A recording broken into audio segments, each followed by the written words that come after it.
poor cowboy handed Bessie a key before she ever saw the house he had been hiding. The churchyard had gone silent. Bessie stood on the wooden step, wind pulling at the blue ribbon on her wrist, while Luke Whitman held the papers no one expected him to have. Frank would not look at her. Harvey Knox's jaw tightened. Then Bessie opened her hand and stepped forward. "Tell me, would you have trusted Luke?" The morning Bessie Monroe was called down from the back room, dust was already pushing under the door of Frank Monroe's store. It came in thin brown lines across the floorboards, slipping past sacks of flour and barrels of nails, settling on the counter where Bessie had polished the glass jars before sunrise. Outside, Pine Hollow was waking slow. Wagon wheels creaked in the street. A mule brayed behind the livery. Somewhere near the saloon, a man coughed hard and spat into the dirt.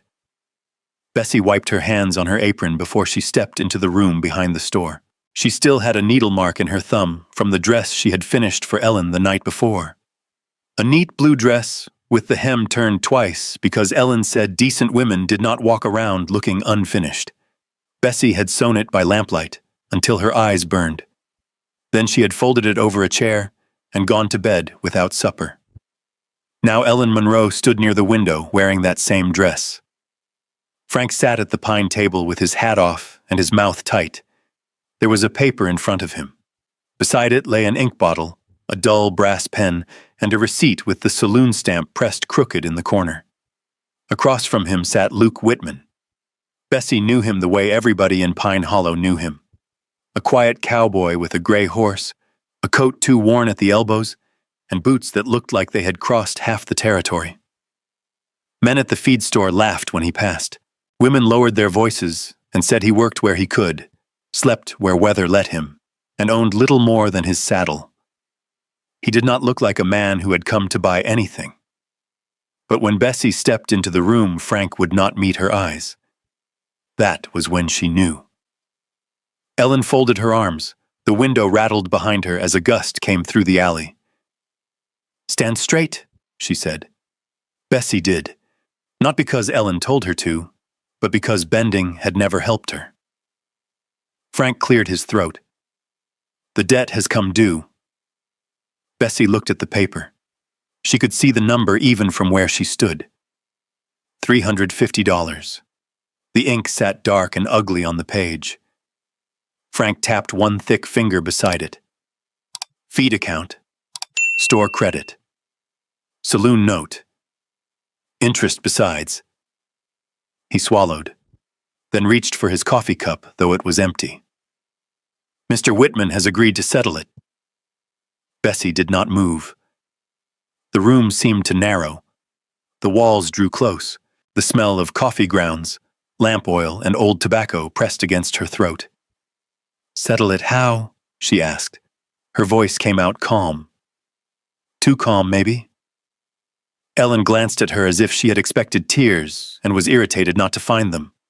Frank picked up the pen, then set it down again. "You'll marry him." The street noise outside went thin. Bessie heard the groan of the sign over the store. Monroe Goods and Dry Stock. She had painted those letters herself 2 summers ago, while Frank stood below and told her not to drip paint on the porch. She had scrubbed this floor, stacked these shelves, carried flour through snow, sat up with Ellen when fever ran through the house, mended Frank's shirts, cooked meals, counted coins, smiled at customers who looked past her hands to the color of her face and decided how much respect they owed. And all of it had come to this paper. A price, a line, a debt somebody else had made. Bessie looked at Luke Whitman then. He sat still, hat in his hands, dust on the brim. His face was not soft. It was weathered, brown from wind and sun, with a jaw that looked made for keeping words behind it. But his eyes were on the table, not on her body, not on her dress, not on the way Ellen had pinned her hair too tight that morning. He looked like a man sitting beside a grave he had not dug. Frank pushed the document toward him. "Sign here," he said. Luke did not reach for the pen right away. For the first time, he looked at Bessie. Not long, Not bold, just enough that she understood he saw she was standing there. "Does she know the terms?" he asked. Frank's face reddened. "She knows enough. That was not my question." Ellen's mouth tightened. Outside, someone dropped a crate in the store, and the sound cracked through the room. Frank leaned back. "She is my niece. I am responsible for her. This keeps the Monroe name out of court and gives her a lawful husband. Better than some girls get." Bessie felt her fingers curl once, then loosen. Luke's eyes moved from Frank to the paper. "What belongs to her?" he asked. Ellen gave a short laugh. "Belongs to her?" Luke did not turn his head. "Her clothes, her sewing things, anything she bought or made." Frank waved his hand as if swatting a fly. "She can take her bag. That is not what I asked." Silence sat down hard at the table. Bessie looked at Luke again. There was no smile on him, no warmth offered for show. He simply waited, still as fence wire in frost. Frank shoved the pen toward him. "She can take what she can carry." Luke picked up the pen. The scratching of his name across the paper sounded too loud. Bessie watched the ink dry. There was no preacher in that room, no flowers, no white veil, no hand laid gently over hers. Just a debt receipt, a tired table, and Ellen standing in the blue dress Bessie had sewn. When Luke finished, he set the pen down carefully. He folded the paper once, then again, and slipped it inside his coat. Frank let out a breath like a man freed from a rope. Ellen stepped toward Bessie with a small cloth bag. "I packed enough." Bessie took it. It weighed almost nothing. She looked toward the stairs that led to the little room above the store where she had slept since she was 14. There was a tin box under her bed with 3 buttons, 2 hairpins, a ribbon card, and a dime wrapped in cloth. There was a gray shawl hanging from a nail. There was her mother's thimble, worn smooth at the edge. She started toward the stairs. Ellen caught her wrist. Not hard, but fast. "You do not need to make a scene." Bessie looked down at the hand on her arm. Luke stood. The chair legs scraped once.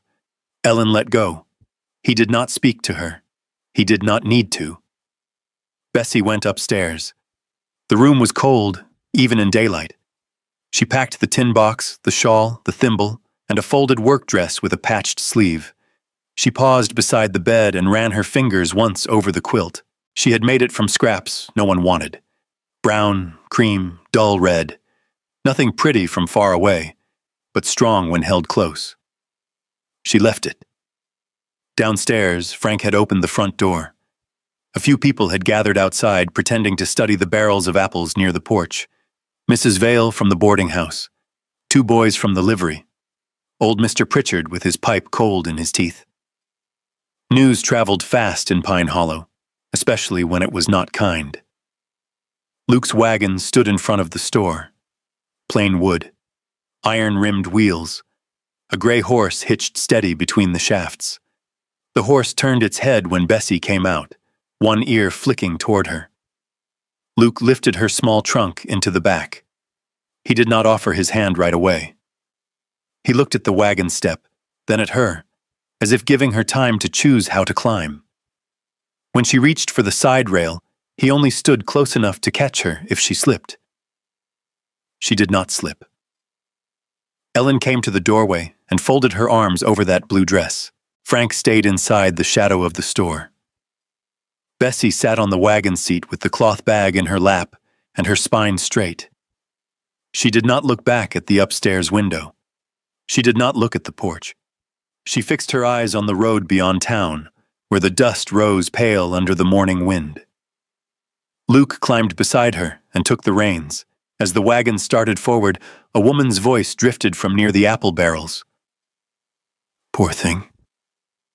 Married off to a man with less than a roof." A few people chuckled low. Bessie kept her face still. But Luke's hands changed on the reins. Only a little. The leather drew tighter across his knuckles, then eased. He said nothing. They passed the church with its whitewashed boards and crooked bell, past the livery where a black mare stamped in her stall, past the dry creek bed that gave the town its hard seasons and harder name. The road opened west, toward the low hills where folks said Luke kept a mean little cabin with smoke stains on the ceiling and nothing in the pantry but beans. Bessie waited for him to turn south. He did not. At the fork near the cottonwood stump, Luke guided the gray horse north.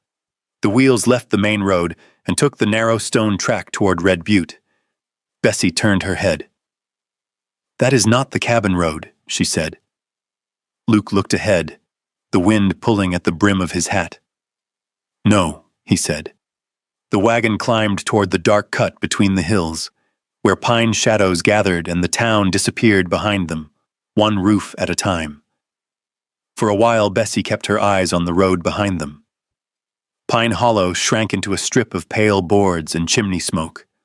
Then the last roof slipped behind the shoulder of the hill, and the town was gone. Only the road remained. It was not much of a road, more stone than dirt, climbing steady between dry grass and low pine. The wagon wheels knocked over loose rock, and each jolt traveled through the seat into Bessie's bones. She held the cloth bag in her lap with both hands. It had the shape of emptiness. Luke Whitman drove without hurry. The gray horse knew the climb. It leaned into the traces, ears forward, breath puffing white in the cold. A leather strap creaked. A chain under the wagon bed tapped in rhythm with the wheels. Above them, Red Butte rose dark and hard, its cliffs cut with narrow gullies where old snow still clung in shadow. Bessie looked at Luke once. His hat brim was pulled low.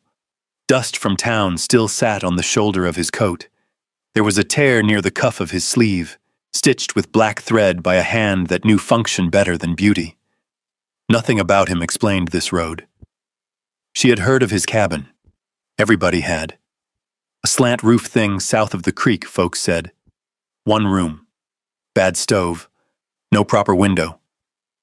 Men said it smelled of horse blanket and old beans. Women said any woman taken there would learn the meaning of hardship before supper. But the wagon had not turned south. The higher they climbed, the colder the air became. Pine branches leaned over the track. Their needles brushed the wagon side with a dry whisper. Somewhere beyond the trees, water moved under ice, soft and hidden. Bessie finally spoke. "Where are you taking me?" Luke did not answer at once. He guided the horse around a rut deep enough to catch a wheel, then loosened the reins again. "Home," he said. Bessie looked toward the dark ridge ahead. "That is not what folks call your home." "No," he said. There it was again. That small word, no more than a stone dropped in a bucket. She waited for the rest. It did not come. The road narrowed between two walls of red rock. The wind changed there. It no longer came wide across the plain. It slid through the cut with a low sound, almost like someone breathing through closed teeth. The wagon entered the ravine, and the light dimmed. Bessie's fingers tightened around the bag. Luke noticed. She could tell by the way his right hand moved, not toward her, but toward the brake lever, slowing the wagon before the steepest turn. "You are safe on this road," he said. She looked at him. "Roads don't worry me much." His jaw shifted once. "No," he said quietly. "I expect they don't." The ravine bent sharply, and the horse climbed the last rise. Then the trees opened. At first, Bessie saw only iron. A gate stood across the road, tall and black, fixed between two stone posts, half covered in vine. One hinge had rust along the edge, but the bars were straight. A metal plate hung near the latch, worn by years of weather. She could not make out the words from the wagon seat. Luke stopped the horse. He climbed down, boots landing on hard ground. From inside his coat he took a ring of keys, not one key, a ring. The sound of them was small, but in that quiet place it carried. Bessie watched him unlock the gate. It opened inward with a slow groan. Beyond it, The road changed. No longer a track of loose stone, it became a lane, narrow but laid with care. Flat rock set deep into the ground. Pines stood on both sides, old and tall. The wagon rolled through, and the gate swung behind them, not shut, just half closed in the wind. Bessie turned forward. The mansion appeared slowly. First the roofline, dark slate above the pines, then the chimneys, then the front wall of gray stone, broad and still, with tall windows catching a strip of winter light. The house sat against the slope as if it had grown out of the mountain itself. Not pretty in the way townhouses tried to be. Stronger than that. Older. Quiet as a held secret. Smoke lifted from one chimney. 2 horses stood in a fenced paddock near the barn, their heads low over hay. A long porch ran across the front of the house. Near the steps, a stack of split wood had been covered with canvas and tied down with rope. A water trough stood under a pump. The barn roof was weathered, but straight. Bessie did not speak. She could not make the picture fit. Luke drove toward the house and stopped beside the porch. "This is Whitman Stonehouse," he said. The name sounded too large for the man beside her in the torn coat. Bessie looked at the stone walls, the clean windows, the iron lantern by the door. "You said home." "It is." She turned to him. "People said you had nothing." He looked toward the house. A shutter moved in the wind and tapped once against the frame. "People say what keeps them warm." Before she could answer, the front door opened. An older woman stepped out, thin and upright, with gray hair pinned hard against her head. She wore a black wool dress and a white apron with one corner tucked into the waistband. Her eyes moved over Luke first, then the wagon, then Bessie. No smile came. "Mr. Whitman," she said. "Hattie." The woman's gaze settled on Bessie's small bag. Luke came around to the wagon. Again, he did not grab her hand. He stood beside the step, close enough if needed, far enough not to claim. Bessie climbed down by herself. Her shoes touched the stone yard, and for some reason that made her feel more uncertain than the dirt street in Pine Hollow had. Luke lifted her trunk from the wagon bed. Hattie watched him carry it. "Room upstairs is ready," she said. Luke nodded. "Thank you." Bessie followed them into the house. The front hall smelled of cold stone, beeswax, and smoke from the hearth. Her footsteps made a soft sound on the floor. A wide staircase rose along one wall. There were portraits covered with thin cloth, a long table with a brass lamp, and a rug faded at the edges but clean. The house was not dead, but it had been quiet too long. Bessie felt it in the covered furniture, the closed doors, the dust lying in the carved lines of a banister. This was not the home of a rich man showing off. It was a place kept standing by habit and grief.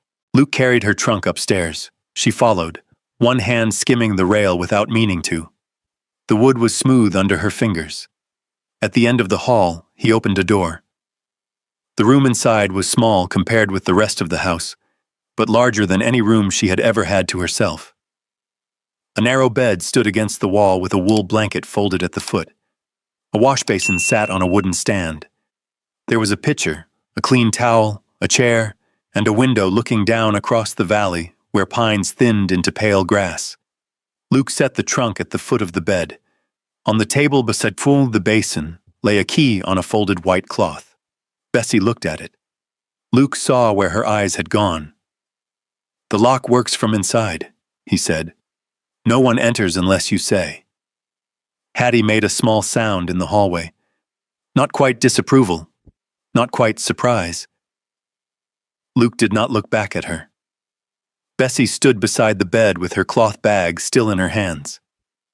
"What am I meant to do here?" she asked. Luke looked at her for a moment. The question seemed to land somewhere he had not braced for. "Rest today," he said. "After that, what you do is yours to say. That is not an answer men usually give." "No," he said. "I know." He stepped toward the door, then stopped. "Supper is at 6. You may come down. Or not." Then he left. Hattie remained in the hallway a second longer. Her eyes moved over Bessie's face, her coat, the bag, the room. Whatever judgment she made, she kept it behind her teeth. "There is hot water in the pitcher," she said. "Not much." "Enough, thank you," Bessie said. Hattie nodded once and walked away. The hallway floor creaked under her steps. Bessie closed the door. She did not lock it at first. She stood in the middle of the room and listened until the house settled again around her. A log shifted somewhere below. Wind pressed against the glass. A horse struck the paddock rail once, then went still. Only then did she pick up the key. It was heavier than it looked. She turned it in her palm, feeling the cold iron, the teeth cut clean. A room that locked from the inside. A door that belonged, at least in that one small way, to her. Bessie sat on the edge of the bed. The mattress did not sag through. The blanket smelled faintly of cedar. She opened her cloth bag and took out the tin box, the shawl, her mother's thimble. Last came the patched work dress. She laid each thing on the bed, as if counting what remained of herself. Then she opened the top drawer of the table. Inside lay a folded handkerchief, a spare candle, and something blue. Bessie stopped. She reached in slowly. It was a strip of ribbon, faded at the edges, folded twice and tied with old thread. Not fancy, not silk, just blue cotton ribbon, the kind sold by the yard at fair booths and church socials. But Bessie knew that shade. She knew the uneven cut at one end. 5 years ago, at the Pine Hollow Fall Fair, she had sold small ribbon cards from a crate near the wash tent. She had needed medicine for her mother. Ellen had said there was no spare money. Frank had said sickness came and went. So Bessie had sold what she could. Ribbon, buttons, 2 pieces of lace, anything she had saved. This blue had been the last of it. She remembered wrapping it around a card with cold fingers. Remembered mud on her hem. Remembered coins dropped in her palm. Remembered counting them behind the tent while the fiddle music played too loud and her mother coughed into a cloth at home. Bessie held the ribbon in both hands. The room seemed to tilt without moving. How had it come here? She looked toward the closed door. Downstairs, a man's step crossed the hall and faded. Not hurried, not hiding. Still, the ribbon lay in her hands like a question he had placed there years before she ever knew to ask it. Bessie folded it again, careful along the old crease. Then she slid the key into her pocket, placed the blue ribbon under her pillow, and turned toward the window. Below, Luke Whitman stood by the gray horse, loosening the harness. He did not look up. The mansion watched from the mountain behind him, stone by stone, silent and waiting. Bessie did not ask about the ribbon. Not that evening. Not the next morning. Not on the third day, when the question had already worn a path through her mind. She kept it folded under her pillow, tucked beneath the corner where her hand could find it in the dark. At night she turned the key in the lock and lay awake listening to Whitman's stone house breathe around her. The place made sounds like any old house. Timber settling, wind pushing at the shutters, a low pop from the stovepipe when the fire took. Once, near midnight, she heard steps pass along the hall and stop outside her door. Bessie held her breath. No knock came. After a moment, the steps moved on. In the morning, when she opened the door, there was no sign anyone had been there, only the hall runner, faded red and brown, and a strip of pale light reaching from the stairwell. Downstairs, the kitchen smelled of coffee. A cup sat near the stove, not on the table where Luke ate, not in front of his chair. Near the stove, where she could take it or leave it without sitting across from him. Bessie stood in the doorway and looked at it. Luke sat at the kitchen table with a ledger open beside his plate. He wore the same old coat, though the house was warm enough without it. His sleeves were rolled once at the wrists. There was a small cut along one knuckle, fresh and clean. He did not say good morning. He only turned one page of the ledger and reached for his own cup. Bessie crossed to the stove. She took the coffee. The tin cup was warm against her fingers, rough at the rim where the enamel had chipped. Hattie Doyle stood at the sideboard slicing bread. Her knife moved with short, hard strokes. "Breakfast is eggs and corn cakes," Hattie said. "If you eat." Bessie looked at her. "I eat." Hattie set a plate down. "Then sit before it cools." There was no sweetness in the words. But there was a plate. Bessie sat at the far end of the table. Luke kept his eyes on the ledger. Hattie turned back to the stove. Outside the window, the gray horse moved along the paddock fence, nose low to the frost. Nothing was asked of Bessie. That unsettled her more than orders would have. Back at Frank's store, every silence had an edge. If Ellen set a cup down too hard, Bessie knew what work had been missed. If Frank cleared his throat, she knew coins had come up short. Here. Silence sat without reaching for her. She did not trust it. After breakfast, Luke folded the ledger and stood. "I need to check the south pasture," he said. "You should know where things are." Bessie's hand stopped on the cup. "Should I?" He looked at her then. A person ought to know the ground under her feet. Hattie's knife paused on the breadboard. Bessie pushed back her chair. "I will get my shawl." The morning had a hard shine to it. Frost silvered the rails and lay white along the wagon tracks. Luke walked beside her, not ahead enough to pull, not close enough to crowd. The gray horse followed loose behind him, reins over one arm. He pointed out the barn first. "Hayloft above. Tack room to the left. Grain bins are marked. Well freezes if the lid is left open. Then the smokehouse. The chicken yard. The little stone springhouse set into the slope. Beyond that, the land opened wide and fell into a shallow valley fenced in split rails and wire. The creek runs low this time of year," he said. "In spring, it rises fast. Don't cross it after 2 days of rain." Bessie looked at the ribbon of water below, thin and dark under ice. "You tell that to all women you bring here?" The words came out sharper than she meant. Luke stopped. The gray horse breathed against his shoulder. "No," he said. He did not explain more.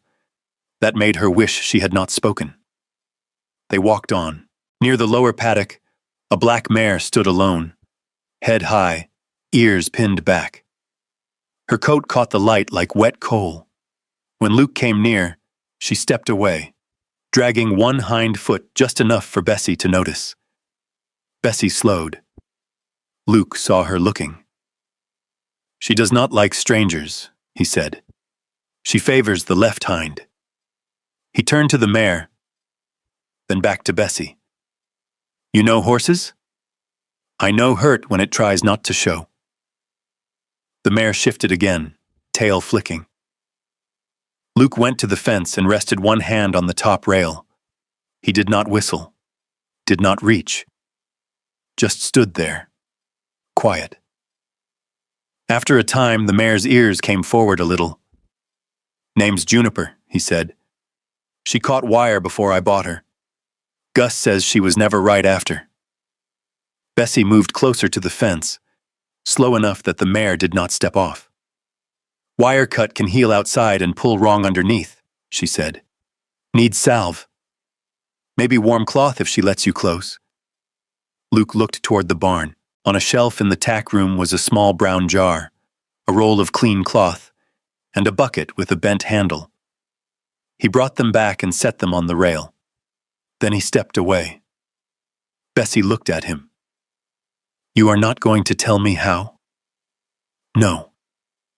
The answer was quiet. She took the jar. Juniper watched her with one black eye. Bessie dipped 2 fingers into the salve and let the mare smell it first. The wind pressed at her shawl. Her shoes sank slightly in frozen mud near the fence. She waited until Juniper lowered her head and blew warm air across her wrist. Only then did Bessie touch the injured leg.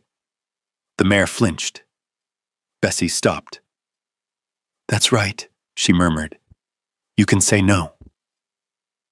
Luke stood several paces away, his hand loose at his sides. By the time Bessie finished, her fingers were cold and smelled of camphor and pine tar. Juniper had not settled fully, but she had not struck out either. Luke took the jar when Bessie offered it. Their fingers did not touch. "Thank you," he said. It was plain, not grand enough to be a trap. That afternoon, Bessie found the laundry room behind the kitchen and set herself to work because sitting still made her thoughts too loud. There were sheets in a basket, shirts needing cuffs turned, and a stack of towels worn thin down the middle. Hattie found her there after an hour. "You do not have to earn your plate," the old woman said. Bessie kept folding. "I know how to work." "That was not what I said." Bessie looked up. Hattie's face gave nothing away. She only picked up a towel, inspected the edge, and handed it back. "Turn that hem. It'll last longer." Bessie almost smiled. Almost. Days found a slow shape after that. Coffee waited near the stove. Luke showed her the ranch a piece at a time. Gus Miller tipped his hat from the barn door and said, "Morning, Mrs. Whitman," as if the words were ordinary and not something that struck the air clean out of her lungs. Mrs. Whitman. No laugh after it. No twist in his mouth. Just a title set down gently and left there. The mansion still held too much dust. Bessie saw it in the unused parlor, in the library with sheets over the shelves, in the music room where no one had touched the piano in years. But beneath the neglect, there was order trying to survive. Labels on jars, nails sorted in tins, seed sacks dated in charcoal, receipts bundled with string. One evening, when Luke left a ranch ledger open on the kitchen table, Bessie saw the mistake before she meant to. 3 entries for oats. Same hand, same week. Different amounts. One receipt from Danner's feed in Pine Hollow had been copied twice and raised the 3rd time. She stood over it, frowning. Luke came in carrying firewood. He saw her looking. "Something wrong?" Bessie stepped back. "It is not mine to say." He set the wood in the box by the stove and came to the table. He did not take the ledger from her. He only turned it so the lamplight fell better on the page. "If you see it, mark it." Bessie looked at him. He slid a pencil across the table. It was sharp and clean. She picked it up and circled the false number. Luke watched without comment. Then he went to a cabinet near the pantry and brought out 2 more ledgers, their corners worn soft from use. He placed them beside her. "If you see more," he said, "mark them." Bessie stared at the books. At Frank's store, she had done sums for years and watched Frank take the credit. Here, Luke set the work in front of her and stepped back as if her mind needed room. She sat down. For the first time since arriving, she forgot to be afraid for nearly an hour. The knock came 3 days later, not at the front door, at the iron gate. Gus rode up from the lower road with his hat pulled low. "Woman at the gate," he told Luke. "Says she's kin to Mrs. Whitman." Bessie was in the hall when she heard it. The cup in her hand went still. Luke looked at her first, then at Gus. "Open it." Ellen Monroe came up the lane in Frank's small wagon, dressed in brown wool with a feather pinned to her hat. The same hat she wore on Sundays when she wanted people to remember she had once lived back east. She stepped down without waiting for help. Her eyes went to the stone house, the tall windows, the barn, the land falling away into the valley. Something in her face changed, quick and greedy before she smoothed it over. "Bessie," she called, smiling thin. "There you are." Bessie stood on the porch. Luke remained 1 step behind her, not hidden, not leading. Ellen climbed the steps and kissed the air near Bessie's cheek. "My," she said softly, "this is quite different from what we were told." Bessie did not answer. Ellen looked past her into the front hall. "Your uncle has been troubled. Very troubled. It seems Mr. Whitman did not present himself honestly." Luke said nothing. Ellen turned to him. A man with a house like this ought not play poor when arranging a marriage. Luke's voice stayed even. Frank arranged the debt. And you arranged the advantage. Ellen smiled again. Harvey Knox says there may be questions. A woman cannot consent properly when important facts are hidden from her. Bessie felt the porch boards beneath her feet. Old wood. Solid. Real. Ellen leaned closer, lowering her voice so only Bessie would hear. A man who hides a mansion can hide a wife just as easily. The words slipped in cold. Bessie looked toward Luke. He had heard. She knew he had. His face did not change, but his eyes moved from Ellen to Bessie, and there was something there he did not speak. That made it worse. Ellen left before dusk, her wagon wheels cutting fresh tracks into the lane. The house seemed different after she was gone. The stone looked heavier, the hall longer. The key in Bessie's pocket pressed against her leg like a question. At supper, Hattie set stew on the table. Gus ate quietly near the stove. Luke poured coffee, then sat. Bessie did not touch her spoon.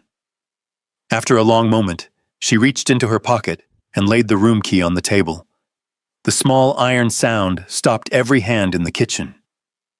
Luke looked at it. Bessie kept her voice low. If this house was never meant to be mine, I should not keep this.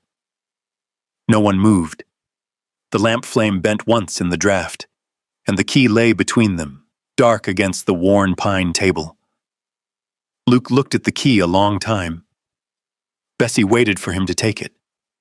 Waited for the little scrape of iron leaving wood. Waited for some change in his face that would tell her Ellen had been right. He did not reach for it. The kitchen held its breath. Gus sat with his spoon halfway to his bowl. Hattie stood at the stove, one hand on the kettle, her eyes fixed on the table as if she had seen a grief like this before and knew better than to step into it. Luke pushed back his chair. The sound was quiet. Careful. He picked up the key at last, but only to turn it once in his palm. Then he set it back in front of Bessie. No door in this house belongs more to me than to the person inside it, he said. Bessie kept her hands in her lap. Luke did not wait for an answer. He took his hat from the peg by the door and stepped out into the cold. The door closed behind him with a soft wooden sound. After that, supper ended without supper really being eaten. Bessie went upstairs with the key in her pocket and the blue ribbon clenched inside her fist. She sat on the edge of the bed while the wind scraped pine branches against the window. The room was warm enough, but she kept her shawl around her shoulders. The ribbon lay across her palm, a small blue thing, faded, frayed at the end, a thing from before. Downstairs, a door opened and shut, then another. Boots crossed the yard outside. The mansion settled into silence, but it was not the same silence as before. It had a bruise in it now. Bessie did not lock her door that night. She sat awake until the lamp burned low. Sometime near midnight, the weather changed. The first gust hit the house hard enough to rattle the basin on its stand. Then came another, longer and sharper, sliding down from Red Butte with ice in its teeth. Snow began not as flakes, but as white dust, driven sideways against the glass. Bessie rose and went to the window. Below, the yard was already turning pale. Lantern light moved near the barn. One light, then another. She saw Luke crossing toward the north paddock, coat pulled tight, hat gone, hair dark in the storm. Gus followed with a coil of rope over one shoulder. Then came the sound. A long crack, low and splitting. Not thunder. Wood. A horse screamed from the lower pasture. Bessie was moving before she had thought it through. She pulled on her boots, grabbed her shawl, and ran down the stairs with the ribbon still tucked in her sleeve. Hattie stood in the kitchen doorway holding a lantern. North fence, the old woman said. Wind took it. Bessie opened the back door. Cold slammed into her. The yard was a blur of snow and lantern glow. Gus was already at the gate, fighting the latch.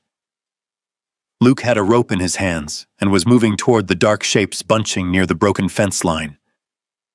Bessie ran after them. The snow struck her face like handfuls of salt. Her skirt tangled around her legs. She grabbed the fence rail to keep from slipping and saw the damage then. 3 posts were down. Wire twisted loose. Beyond it, the land dropped toward the ravine where stone waited under snow. The horses milled in panic, dark bodies pressing and turning. Juniper, the black mare, had pushed too close to the gap, her bad hind leg dragging once in the frozen mud. "Easy," Luke called, low but strong. "Easy now." Gus swung wide to turn the others. Bessie saw the rope coil near Luke's feet. She took it before he could stop her. His eyes flicked to her, sharp with warning. "Bessie." "She knows me," Bessie said. There was no time to argue. She moved toward Juniper the way she had at the paddock, slow where every part of her wanted to rush.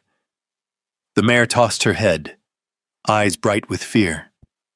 Wind tore at Bessie's shawl, snow gathered on her lashes. She held the rope low.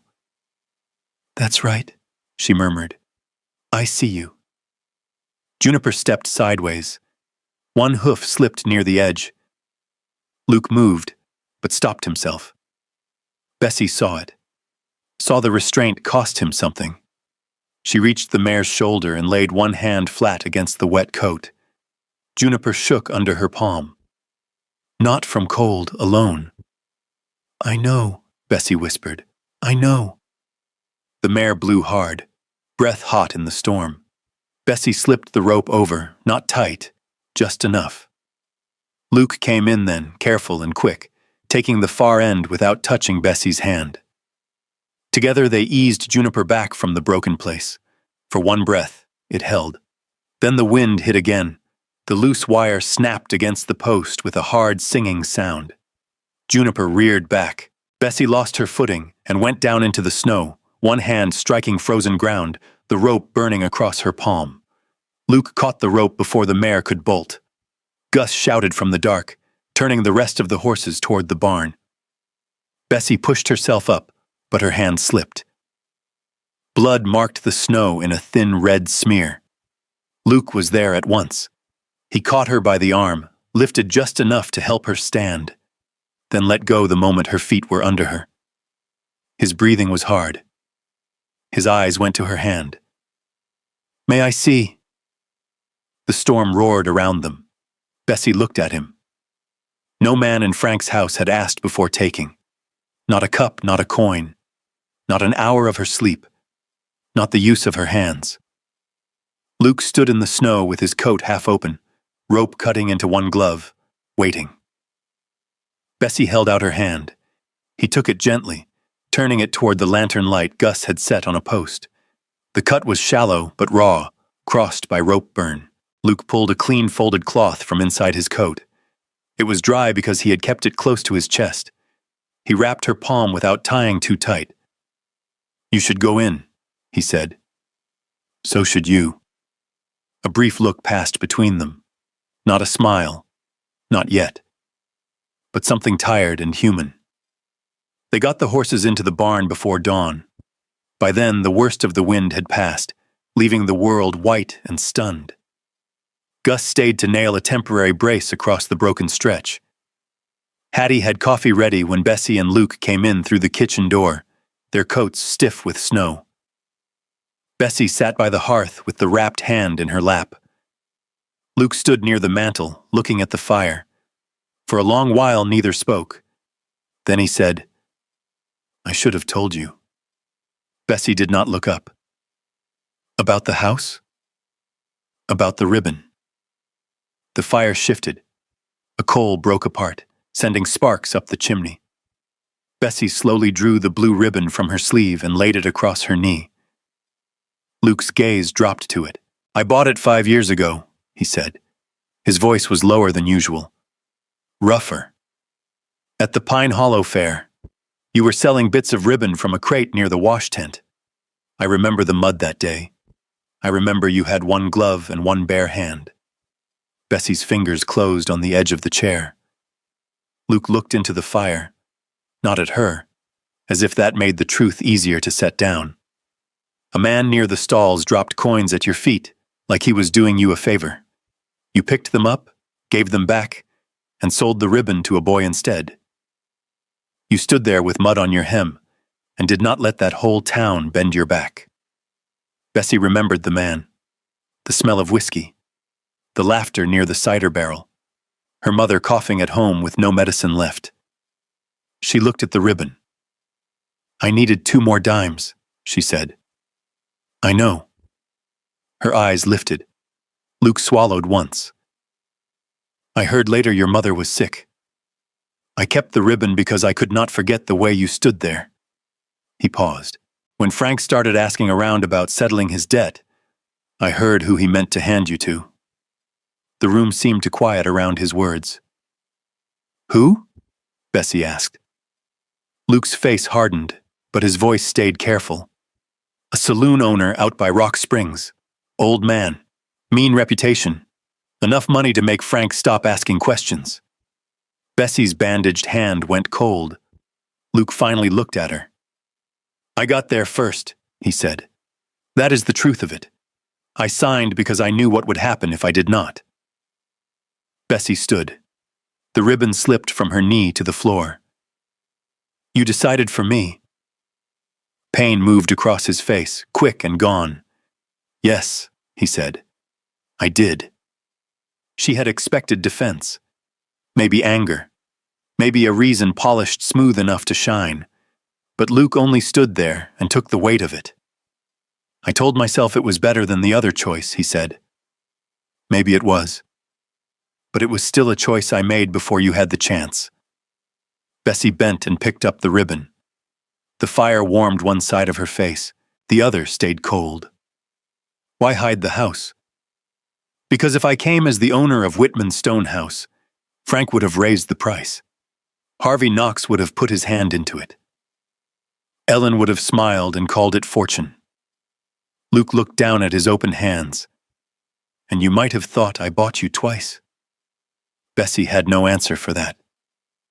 Outside, snow slid from the roof in a soft rush. Hattie moved somewhere in the hall, then stopped, giving them the room. Luke took a step toward the door, not toward Bessie. "I do not ask you to forgive me tonight," he said. "I do not ask you to thank me. That key is still yours. The room is still yours. And if you ever want me to take you before a judge and set this marriage aside, I will drive the wagon myself." Bessie stared at him. The words did not loosen the knot in her chest. Not all the way. But they changed its shape. Before she could speak, Gus came in from the back porch, snow on his hat and trouble in his face. "Ryder came up from town," he said. "Left a paper at the gate." Luke took it. The seal was dark red. The name at the bottom was Harvey Knox. Bessie saw it from across the room. Gus wiped snow from his beard. "Says Mrs. Whitman is to appear before the church steps in Pine Hollow come Sunday," he said, "to verify the marriage in front of witnesses." No one spoke. The fire popped once. Bessie looked down at the blue ribbon in her hand, then at the bandage Luke had wrapped around her palm. Morning was coming gray over Red Butte, and Pine Hollow was calling her back. By Sunday, the snow had hardened along the road in thin white crusts. Luke hitched the gray horse before sunrise. He moved without waste, buckling leather, checking the wheel pins, tying a folded blanket behind the seat. Bessie stood on the porch in her dark wool dress, the blue ribbon tied around her wrist. Hattie came out with a small parcel wrapped in cloth. "Bread and ham," she said. "Church folk talk longer when they're hungry." Bessie took it. "Thank you." Hattie looked at the ribbon, then at Bessie's face. "Your chin is your own," she said. "Keep it that way." Gus rode behind the wagon on a bay gelding. He had a leather satchel tied to his saddle horn, and he kept one hand near it as if it carried eggs instead of papers. Luke helped Bessie onto the wagon seat, then paused before climbing up. "If you want to turn back," he said, "we turn back." Bessie looked down the road toward Pine Hollow. "No," she said. I have been sent places all my life. Today I am going." Luke nodded once and took the reins. The ride down from Red Butte was quiet. The mountains gave way to low hills, then to open plain. By the time the white steeple of Pine Hollow Church came into view, the sun had burned through the gray and laid a hard light over the town. Folks were already gathered outside. Men stood near the hitching rail with their hats in their hands. Women clustered by the church steps, shawls tight, voices low. Children were pulled close by their mothers and told to hush, though nobody else was silent. Frank Monroe stood beside Ellen near the front. His face was red from cold or anger. Ellen wore the blue dress Bessie had sewn, but the hem had come loose on one side. Bessie noticed that before she noticed anything else. Harvey Knox stood on the church steps with a stack of papers under one arm. He wore a black coat brushed clean, a narrow tie, and a look that said he had already practiced every word. Luke stopped the wagon. Bessie climbed down before he could offer his hand. That made the whispers shift. Luke came around beside her, but not in front. Harvey smiled. "Mrs. Whitman," he said, making the name sound like a question. "We are here only to clear confusion." Bessie looked at the church door behind him. White paint peeling near the latch, mud on the bottom step, a hymn board visible through the window with last Sunday's numbers still posted. "There was no confusion when my uncle took the money," she said. A few heads turned. Frank stepped forward. "Now, Bessie." She did not look at him. Harvey unfolded the top paper. "The issue is simple. Mr. Whitman entered this marriage while concealing the true value of his estate. That concealment may bear upon consent and lawful settlement. Until reviewed, Mrs. Monroe should return to her family home." The word return moved through the crowd like a cold draft. Luke reached inside his coat. He brought out the marriage record from the clerk in Laramie, the deed to Whitman Stonehouse, and a folded letter with the county seal.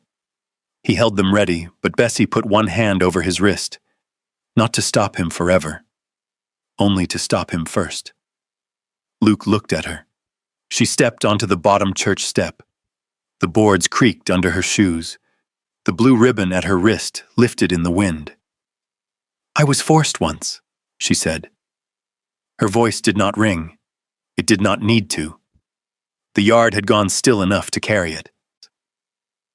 "I was standing in the back room of Monroe Goods with a debt paper on the table and no one asking what I wanted. My uncle called it duty. My aunt called it luck. Mr. Knox may call it lawful if he likes." Harvey's smile thinned. Bessie looked across the faces she had known for years. The baker who had let her wait at the back door. The woman from the boarding house. The livery boys. Old Mr. Pritchard with his pipe unlit. "I will not be forced again," she said. "Not by family, not by a lawyer, not by a town that watched me leave and called it pity." Frank's jaw worked, but no words came. Bessie turned slightly, enough to see Luke without leaning toward him. "I did not choose Luke Whitman because of a stone house. I did not stay because of a paper. I stayed because at Whitman Stonehouse a closed door stayed closed. A key was given and not taken back. A man knocked before stepping near what was mine. The wind moved through the yard. Ellen looked down. Bessie raised her wrist, and this ribbon was not a chain. It was proof someone saw me once, years before I had anything to offer him." Luke's eyes lowered for a breath. Then Hattie Doyle stepped forward from beside the wagon. She had ridden in the back without a word, wrapped in a heavy gray shawl. "I kept house for Luke Whitman's mother," she said, "and I keep house there now. That woman has not been used as servant or showpiece. She has been given a room, a key, work when she chose it, and silence when she needed it." Gus dismounted and opened the leather satchel. He handed Luke an old ledger, then looked at Harvey. "And Mr. Knox knows more about Whitman Stonehouse than he ought," Gus said. "His name is on 2 letters offering to buy the place through a false claim before Mrs. Whitman ever got there." Luke laid the letters on the church step. Harvey's face went pale in patches. The preacher came down from the doorway and lifted one paper, then the other. His mouth tightened. "Seems this meeting has cleared more than one confusion," he said. No one laughed. That made it worse for Harvey. He gathered what papers he could with stiff fingers, but one slipped and skidded into the mud. He left it there. Ellen stepped back as if distance could save her from being seen beside him. Frank stared at Bessie, and for the first time in her life, he looked smaller than the room he had once trapped her in. Bessie came down from the step. Luke stood waiting. He did not touch her. She reached for his hand herself. The ride back to Red Butte felt longer, but not heavier. The valley opened before them near dusk, and Whitman's stone house caught the last gold light in its windows. It did not look like a secret then. It looked like a place waiting to be lived in. Spring came slow after that. Snow withdrew from the fence lines. Juniper's limp eased. Bessie opened the library windows and beat dust from the curtains. She planted yellow flowers along the porch where the mountain wind could not take them. Hattie showed her where Luke's mother had kept the good linens. Gus taught her which gate stuck in rain. Bessie wore the room key on a cord beneath her collar. One evening, when the grass in the lower pasture had turned green and the horses were coming home in a loose line, she found Luke by the fence. He heard her coming and turned. She stood beside him, close enough that their sleeves nearly touched. "Luke Whitman," she said, "if you still mean to ask. I would rather ask first." He took off his hat. For a moment, all the quiet in him opened. "Then I am listening," he said. Their true wedding was held in the valley below Red Butte, with no debt paper on a table and no bargain between men. Bessie wore a dress she had sewn herself. The blue ribbon was tied at her wrist. Hattie cried once and denied it. Gus stood straight as a fence post and called her Mrs. Whitman, like he had known it from the beginning. When Bessie walked back through the front door of Whitman's stone house, she did not enter as a debt paid. She entered with her own key. And this time, she opened the door herself. Maybe that is why Bessie's story stays with us. Not because of the stone mansion, or the hidden ranch, or the papers that proved who owned what. Those things mattered, but they were never the heart of it. The heart was a woman who had been handed from one decision to another, standing at last before a door no one could open for her. Imagine that for a moment. Imagine being told your life had already been settled by someone else's debt, someone else's fear, someone else's greed. Then imagine meeting one person who did not rush you, did not claim you, did not ask you to be grateful for being saved. He simply placed a key in your hand and waited until you believed it was yours. That kind of love is quiet. It does not always arrive with speeches. Sometimes it looks like coffee left near the stove, a room no one enters. A hand offered, then pulled back until permission is given. A man strong enough to protect, but gentle enough not to possess. Bessie did not just find a home in Red Butte. She found the courage to trust her own footsteps again. Tell me in the comments, would you have trusted Luke after learning the truth? And if stories like this still find a soft place in you, stay with this channel. There are more journeys ahead, some tender, some mysterious, some carrying the kind of healing we do not always know we need until the final door opens.